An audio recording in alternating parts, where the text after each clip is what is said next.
While this may not look like your typical classroom, it's the perfect environment to learn construction and installation trades. There's opportunities that are available for students in Billings that aren't available for students in other districts like Bozeman or Missoula. This is one of the construction workshops at the Billings Career Center. Soon, HVAC systems will fill the space. There's a lot of need for trades right now, and there will always be need for trades. That's not going anywhere. That's because the Valley Credit Union Board decided to donate $10,000 to start an HVAC program at the Career Center, a skill that the CEO says is vital to teach the youth. This really gives them hands-on experience to go out and get a job right away, a good earning job, a job that's in high demand. It's going to help us get really good curriculum in here to prepare our students. The course has already started, and it's being taught by Logan Liebeck, who also teaches plumbing, construction, and electrical work at the Career Center.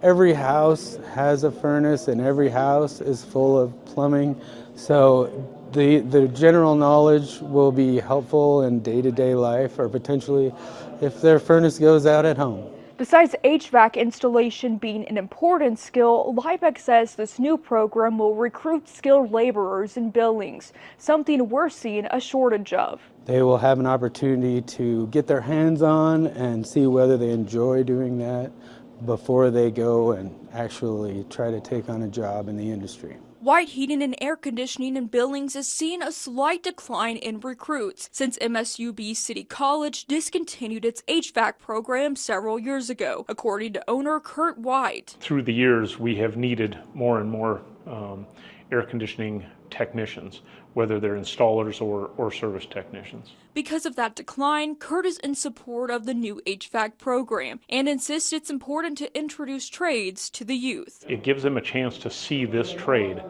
and then they will see if it's something that they want to do for a living. Work that opens up a slew of opportunities. You're not only HVAC, you're an electrician, you're a plumber, you do all of those. In Billings, Mac Harmack, MTU News.